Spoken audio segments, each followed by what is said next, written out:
Narrativa de la animación en formato vertical. Mojito Lab es el laboratorio de ARPA-WAP que surge como un punto de discusión y exploración interdisciplinaria para el desarrollo y la promoción de propuestas de vocabulario visual animado a partir de la imagen. Centra sus investigaciones en el discurso experimental, que promueve la empatía e invita a desarrollar interacciones significativas en el usuario. Sus metodologías buscan un carácter exploratorio, experimental y creativo. Una de las líneas de investigación es el desarrollo de narrativas de animación en formato vertical, de la cual se deriva el siguiente escrito. El equipo está conformado por los profesores Marta Erika Mateos Genis, Uriel Hidalgo Lerma y Luis Daniel Herrera Romero. En la práctica y teoría, se han identificado que las imágenes en movimiento por lo regular han sido tradicionalmente expuestas sobre planos bidimensionales, panorámicos u horizontales. Esto bajo la idea de que la visualización de una imagen más ancha permite o es comparable a nuestro campo visual humano. Bajo este precepto, técnicas, géneros, plataformas visuales y dispositivos, como películas, videos, programas vistos en medios rectangulares como televisiones, pantallas, recuadros anchos, han inclinado la cultura visual a una horizontalidad. Reciente y espontánea parece ser entonces la apropiación del formato vertical. Sin embargo, este ya había tenido momentos claves importantes que han construido su historia y explican por qué hoy es aceptado y se ha convertido en un tema relevante en los estudios de cultura visual. Algunos de esos momentos se vinculan directamente con el arte, desde la inclinación del artista por este formato en periodos como el gótico, materializados por ejemplo en la pintura y la ilustración, que son imagen fija, hasta sus referentes contemporáneos más directos que proporcionan imagen en movimiento, como lo son el cine y el video. Particularmente estos últimos, mediante la cualidad de expandido, han logrado que el formato se libere de la pantalla tradicional, estableciendo a la verticalidad como una posibilidad de indagar, crear y experimentar desde el punto de vista estético, expresivo y narrativo no tan convencional. Sevare afirma, el arte y su carácter exploratorio han incluido e insistido en la premisa de que un cine panorámico favorece la pasividad de la audiencia. La fascinación por el formato, así como el acceso de la tecnología, se ha derivado en festivales como Vertical Film Festival en Australia, Verti Films en Praga, Slim Cinema en Nueva York, Tribeca Snapchat y el Festival Picortos en España. Nexpresso, festival privado de video en formato vertical, aplica como regla y requisito la creatividad basada en la verticalidad, rompiendo así con lo horizontal. Desafía a los participantes a pensar en una imagen 9:16. Además, busca cumplir otro propósito relacionado a un consumo tecnológico, el cual consiste en que los videos sean vistos en smartphones y así los contenidos sean públicos y de fácil acceso. En el mundo móvil en el que vivimos, más y más personas ven videos en formato vertical. La creación de historias trabaja una narrativa que salta la barrera convencional y a la vez es consumida por una tendencia de mercado. En cuanto a creatividad, los festivales son un referente que han invitado a analizar y reflexionar sobre los usos estéticos y narrativos, así como la forma en que se conectan con el espectador. Gran parte de los cortometrajes presentados son capaces de demostrar al momento de ser expuestos cómo el formato influye en la narración. De acuerdo con Freintas Amoros, en el formato vertical hay que saber aprovechar bien los espacios que hay arriba y abajo. También es necesario reconocer que hay imágenes que funcionan mejor en vertical que en horizontal. De la misma manera, hay muchos temas que se pueden beneficiar de las perspectivas verticales, en particular aquellos que involucran personas. En el momento en que un nuevo medio interviene en la modificación, producción y uso de imágenes, ocurre una serie de debates sobre posibles escenarios tecnológicos, artísticos, creativos, culturales, ante una realidad que puede o no cuestionar esa intervención.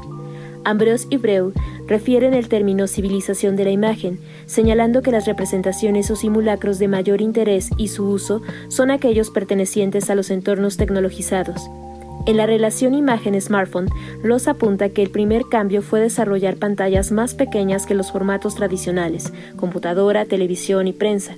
Ello influye directamente en la manera en que componemos, creamos y percibimos las imágenes. Un segundo cambio se presenta cuando plataformas y contenidos se ven configurados al medio y formato vertical.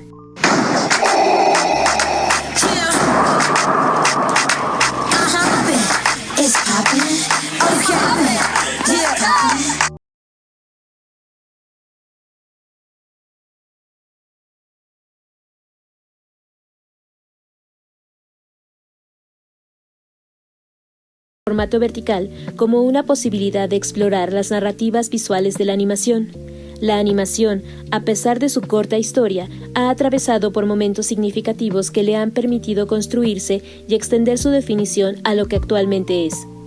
Dichos momentos van desde desarrollarse en un inicio de forma exclusiva y a manera, en el ambiente de filmes animados ligados a lo comercial como industria cultural, hasta el desarrollo de convergencia entre la imagen audiovisual y digital, que le ha dado la posibilidad al creativo artista de abarcar herramientas, sistemas y recursos de un lenguaje proveniente de lo multimedia, indagando así nuevas formas y espacios para la exposición, difusión y consumo.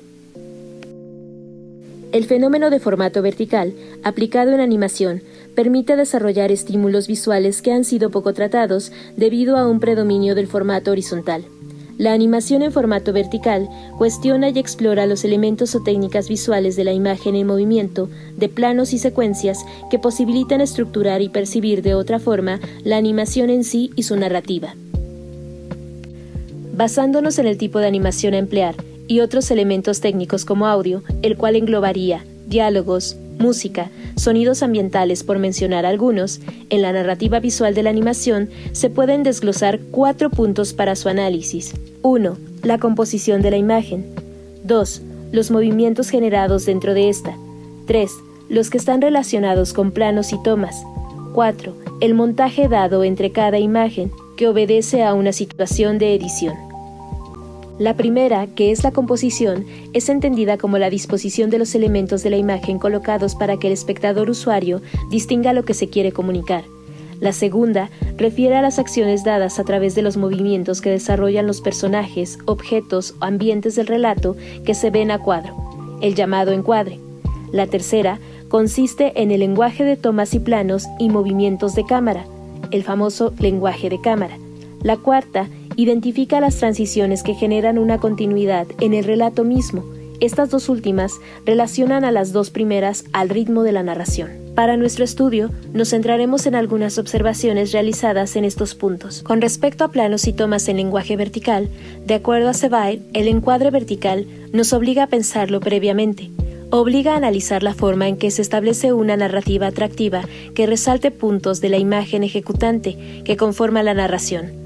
Pensando en el desarrollo de animaciones en formato vertical, el campo de visión se vuelve más estrecho, identificando lo siguiente. Ángulos altos y bajos cobran mucha fuerza en el formato vertical. En el plano vertical, la tendencia es una desviación hacia el plano superior. En cuanto a técnicas aplicadas en formato vertical, el formato vertical permite generar imágenes atractivas que pueden hacer que la narrativa sea más impactante y cercana. La verticalidad dota de mayor fuerza y profundidad. A su vez, descentraliza motivos principales, lo que implica generar tensión de un lado. También esto le permite fragmentar el objeto que se encuentra dentro de la imagen. Algunos puntos que el formato vertical para imagen-movimiento ha heredado de la foto y la pintura, que son imagen fija y son importantes rescatar, son profundidad y perspectiva. Permiten que la superficie plana de la pantalla pueda ser dinámica a través de formas, líneas, contornos, puntos, contrastes, entre otros. En un formato vertical, esta técnica varía dramáticamente las escalas de los objetos. Un ejemplo es el modo frontal, el cual se vuelve algo más directo, cercano, jugando con las escalas. Planos en picada y contrapicada dados verticalmente logran que la toma se vuelva subjetiva, enfocándonos de inmediato en el objeto y su acción. Agrupación y organización. Agrupar y organizar los elementos en un conjunto de formas para configurar una imagen que pueda ser comprendida totalmente a primera vista. De acuerdo con Ward, estas formas de agrupamiento se pueden establecer por proximidad, semejanza o tamaño, inclusión, simetría, color y peso visual. En formato vertical, existe una tendencia de agrupar elementos al centro o establecer una organización donde los elementos tocan los bordes superior e inferior. En ocasiones, se juega con estos bordes, dejando espacio para crear efectos de lejanía o altura. Parte de esto depende de cómo sea dada la narración en cuanto a movimiento de cámara. Color. Centra la atención. Favorece el ritmo en la narración y el montaje, expresando con más fuerza ciertos momentos y crea continuidades de cambio de escena sin que llegue a ser abrupto. En el formato vertical, el color reafirma un acento junto con las líneas y el movimiento de un objeto. Con el color, puede emplearse una continuidad para cambiar de escenarios o de objetos, encadenar imágenes para desarrollar una narrativa más fluida. Figura fondo. Al momento de componer, se debe tener en cuenta también las leyes de la percepción visual. Generalmente, el receptor de una imagen distingue entre el tema central de la imagen y el contexto que lo enmarca. La figura describe la forma que puede reconocerse de inmediato, mientras que el fondo define esa forma situándola en un contexto donde pueda existir. La figura es el elemento visual principal de comunicación, pero únicamente puede transmitirse en relación con un fondo. Cuando esta diferencia no está clara, el sistema perceptivo duda entre el sentido que debe dar a la representación y entonces será la propia voluntad y experiencia del receptor la que determine otras respuestas en relación de percepción, pero esto le hace experimentar hasta cierto punto efectos e ilusiones ópticas. En el formato vertical, en animación la figura y el fondo se ven acentuadas en el cuadro e incluso existe el fenómeno de fragmentación de los objetos, es decir, que no se llegan a ver en su totalidad. La figura se acentúa y adquiere un carácter de mayor protagónico en el encuadre o marco. Iluminación. La luz también es importante al momento de crear. En este caso, sombras y efectos en los personajes, objetos y ambientes. En donde esté ubicada, cambia la atmósfera de la obra. La luz además tiene un valor expresivo debido a que puede resaltar o suprimir formas, creando diversas sensaciones en el espectador. Se puede optar por una iluminación suave, que es una iluminación difusa que reduce los contrastes excesivos y aprecia bien los detalles a la sombra, o una iluminación dura, aquella direccional que sirve para destacar las formas y los contornos de las personas y los objetos. Las variaciones de iluminación pueden transformar de manera radical el aspecto de un espacio dado, tanto como el de las figuras que contiene, introduciendo así todo tipo de contrastes y connotaciones expresivas y dramáticas. Juega con las líneas de fuga, acentuándolas más ya que el ojo recorre menos distancia en este formato que en el formato horizontal. Con ello se puede lograr centrar la mirada del espectador. Potencializa el primer plano de la toma, obteniendo aspectos casi tridimensionales. A la vez, esto permite que el espectador pueda adentrarse en el ambiente escenario que conforman a la imagen, incluso en acciones traducidas en movimiento. Se crea una ilusión de profundidad a partir de la disposición de elementos a diferentes distancias del lente. Curiosamente, es en el formato vertical, comparado con el horizontal, donde el espectador se pregunta por un pendiente invisible, algo que consideran se dejó fuera de un encuadre. Esto, lejos de generar una condicionante o limitante, permite desarrollar índices desde el punto de vista semiótico, reflejados en los objetos que conforman la imagen, los movimientos e incluso algunos efectos de transición.